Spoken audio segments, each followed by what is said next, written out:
kita di sini diajak untuk membahas tentang ma yahrumu 'alal junubi yahrumu 'alal junubi ma ya'ti, yaitu adalah sesuatu yang diharamkan dari orang yang junub. Kan tadi waktu awal itu kita bahas tentang orang yang junub, keluar nanti. Baik, junub ini bisa jangan ini bisa jalan oleh laki-laki maupun perempuan. Dan keadaan ini juga berlaku bagi orang yang haid, bagi orang yang haid. Maka di sini sholat jelas poin yang pertama itu dilarang sholat. Lagi junub, lagi haid, lagi nifas dilarang untuk sholat. Yang sampai dia bersuci. Kemudian tawaf, biasanya yang misalnya jadwal pemberangkatan umrohnya itu di waktu dia haid, itu bisa diakali sama pil atau obat, ya, supaya menunda keluarnya darah haid tersebut, ya. Karena kalau sudah berangkat ke sana biaya mahal, nah, di sana haid sudah berarti tidak bisa menjalankan ibadah. Tokoh-tokoh tamadillah dan dikafirkan haid maniji ulah dulu. Ini sudah dibahas kemarin tatkala kita bahasnya tentang wajibnya berwudu, ya. Karena tawaf itu seperti sholat, ya. Tetapi apa? Ahallallahu fil kalam. Tetapi Allah menghalalkan, membolehkan berbicara di dalamnya. Jadi keadaan tawaf itu seperti keadaan sholat. Hanya saja ketika sholat itu tidak boleh bicara, ya nggak boleh bicara. Maka hati-hati dalam sholat. Kalau berdoa nggak hafal doa Arabnya, taunya Indonesia, dibatin saja. Karena kalau sudah berucap yang perkataan-perkataan di luar bacaan sholat atau doa selain bahasa Arab, maka batal sholatnya. Begitu pun dengan tawaf. Kalau tawaf adanya sholat, tetapi bedanya tawaf itu boleh berbicara. Maka bicaralah bicara yang baik. Itu nomor 1 dan nomor 2. Nomor 3 ini masul mushaf, ya, wahamluhu, ya, dan menyentuh mushaf dan membawa, ya, mushaf di sini. Hurmatun mimma muttafaqun 'alaiha bainal a'immati. Pengharamannya menyentuh dan membawa mushaf itu disepakati oleh a'immah. A'immah ini imam ahli fikih, ya. Diharamkan sepakat, tapi masih koma. Wala yukhalifu fi dzalika ahadun min sahabat, dan tidak diperselisihkan satupun dari kalangan sahabat, ya. Wa zawwaja Dawud wa Ibnu Hazm fil junub bimas'ul mushaf. Tetapi ada 2 ulama ini, yaitu adalah Dawud dan Ibnu Hazm, membolehkan orang junub itu, ya, untuk menyentuh mushaf. Hamlu yaitu membawanya pula juga dibolehkan. Walau uriya walau yuriya bihima bibaksan, ya, karena nanti kita akan lihat bahasanya seperti apa, ya. Jadi tidak mengapa bihima ini 2 kembali ke menyentuh dan membawa mushaf, tidak mengapa, baksan, tidak mengapa. Istidlalan bima jaa fi sahihaini. Alasannya apa? Karena dia berdalil dengan apa yang datang di Sahihaini, 2 sahih, yaitu Sahih Bukhari dan Muslim. Ada Rasulullah SAW ba'atha ila Heraklius ini Raja Romawi, ya, Raja Romawi. Kitab, yaitu surat, ya, tulisan surat. Fihi, dan sedangkan di dalamnya terdapat tulisan Bismillahirrahmanirrahim. Karena setiap Rasulullah mengirimkan surat itu meniru Nabi Sulaiman, ya, innahu min Sulaiman wa innahu bismillahirrahmanirrahim, ya. Jadi mengirim surat yang adabnya dibuka dengan Bismillahirrahmanirrahim. Dan kemudian di dalamnya juga ada perkataan Allah Subhanahu wa taala, qul ya ahlal kitab ta'alu ila kalimatin sawa'in bainana wa bainakum. Itu wahai ahli kitab, diajak, ayo kita kembali kepada kalimat yang sama, ya, antara diri kami dan diri kalian, yaitu kalimat tauhid, alla na'budu illallah, jangan beribadah kecuali kepada Allah, wala nusyrika bihi syai'an, jangan menyekutukan Allah, wala yattakhidha ba'duna ba'dan arbaba min dunillah, jangan mengambil sesuatu pesaing arbab, ya, pesaing atau Tuhan selain Allah Subhanahu wa taala. Fa in tawallaw faqulu syahadu bi anna muslimun. Kalau mau menjawab soal ini, maka bersaksilah bahwasanya kalian adalah seorang yang muslim. Ini dakwah. Jadi nanti Rasulullah mengirimkan surat ke Kisra, ke Heraklius, mengirimkan surat ajakan supaya berislam. Surat Al-Imran. Berarti di dalam surat itu ada bacaan Al-Qur'annya. Jadi ada Bukhari, ya, kemudian Muslim. Qala Ibnu Hazm, berkata Ibnu Hazm, fahada Rasulullah sallallahu alaihi wasallam ba'atha kitaban. Dengan inilah, ya, dengan inilah Rasulullah itu mengirimkan surat kitab. Wa fihi hadhihi al-ayat ila Nasara. Sedangkan ayat ini pasti sampai kepada orang Nasrani, agama Romawi, Nasrani, ya, pasti dibaca. Waqad ayqana annahum yumassuna hadzal kitab, pasti menyentuh ini, pasti menyentuh tulisan Al-Qur'an ini, yang sebagian dari mushaf ini. Wa ajaba jumhur an hadza, kemudian jumhur ulama sependapat dengan Imam Ibnu Hazm. Karena apa? Bi anna hadhihi risalah, karena sesungguhnya ini surat, surat yang dikirimkan tadi, walaman yang mimma istamalat alaihi min ayatil Qur'an, karena tidak bisa seperti disamakan seperti menyentuh mushaf, ya. Di sini dipakainya ada menyentuh ayat dari Quran, ya, menyentuh sebagian ayat dari Al-Quran. Seperti apa? Karena sa'il wal kutub tafsir wal fiqh wa ghairiha. Fa inna hadhihi la tusamma mushafan, karena surat itu namanya bukan mushaf, ya, cuma ada sebagian mushaf di dalamnya, tulisan Al-Quran. Jadi di sini, ya, kesimpulannya, kalau dia bukan mushaf yang murni, boleh menyentuhnya atau membawanya, terjemahan atau buku-buku agama atau kitab tafsir, fikih, ya. Selagi itu bukan mushaf yang murni. Mushaf yang murni ada yang full bahasa Arabnya saja tanpa ada tambahan yang lain. Nah, itu bagian menyentuh dan membawanya, belum membacanya. Tapi membacanya ada pada poin yang keempat. Jadi ketika junub, haid atau yang sedang hadas besar, dilarang menyentuh mushaf yang murni, kecuali memakai satar atau alas, bisa pakai sarung tangan dan lain sebagainya. Kalau mushaf terjemah dan mushaf yang ada keterangan lainnya, itu bukan mushaf, ya. Itu bukan mushaf. Kemudian yang keempat, qiraatul Quran, membaca Qurannya. Kalau tadi menyentuh dan membawanya, yang keempat dibahas membaca Qurannya. Yahrumu 'alal junubi an yaqra'a syai'an minal Quran. Diharamkan bagi orang yang junub membaca sesuatu dari Al-Quran.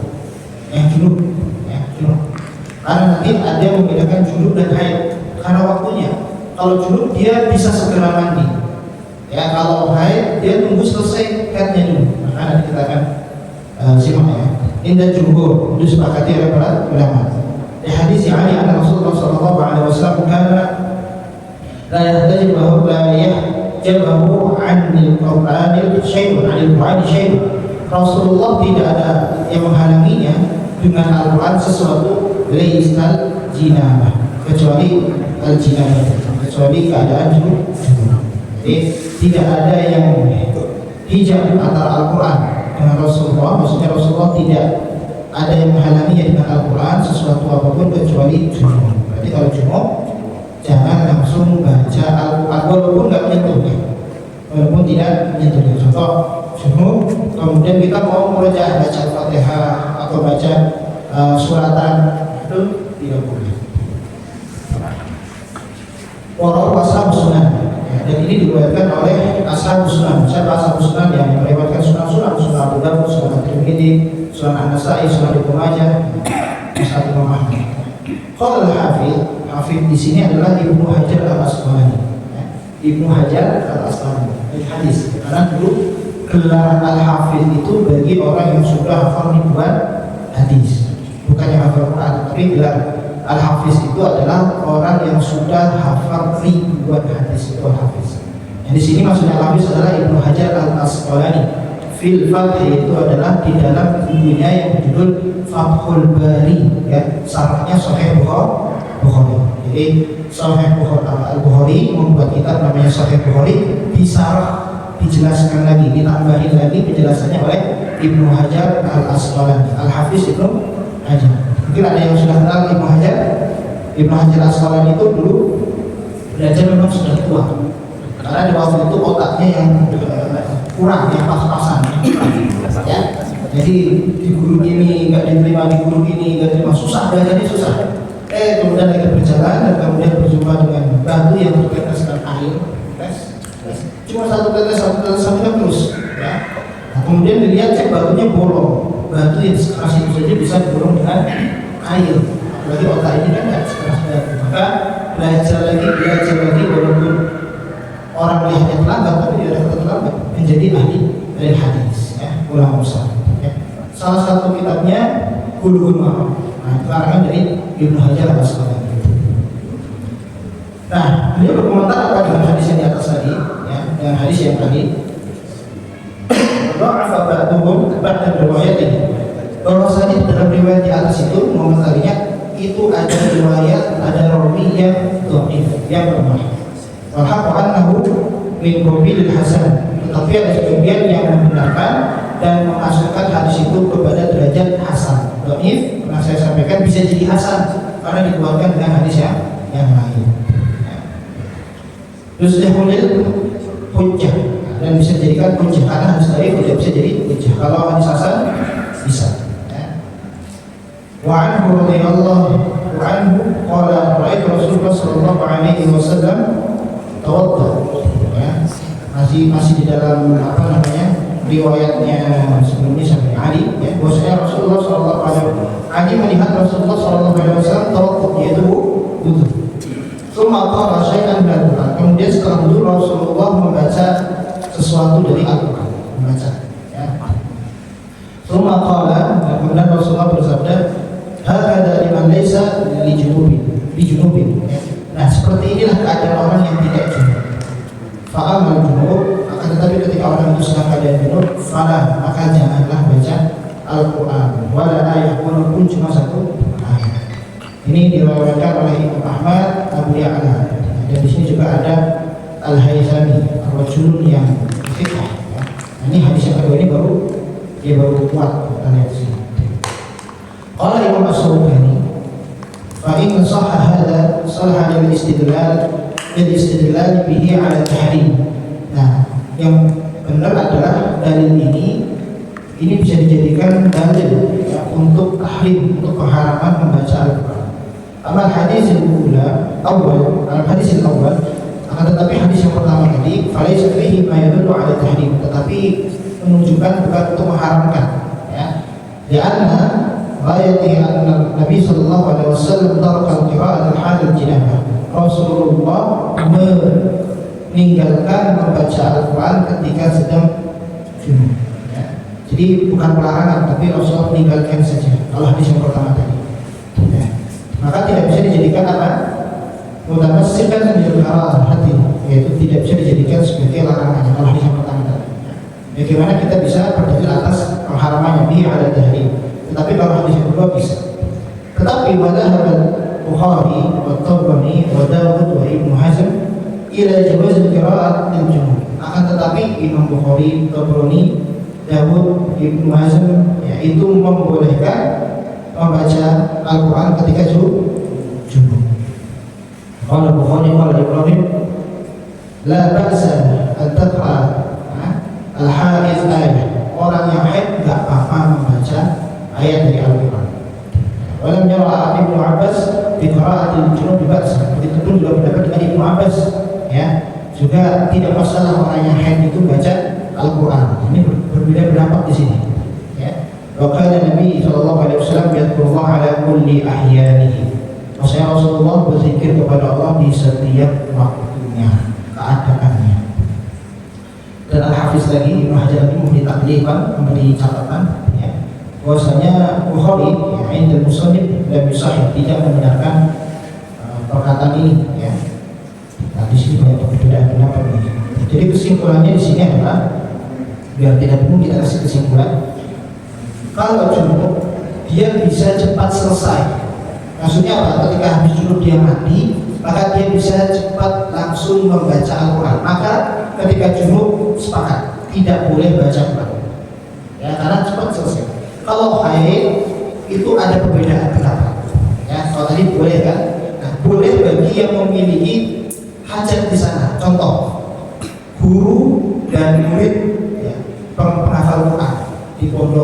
hafiz misalnya. Tentu kalau kepotong haid gurunya bisa libur, kalau kepotong haid santriwatinya bisa libur 1 pekan sampai 2 pekan katakanlah dalam setiap bulan.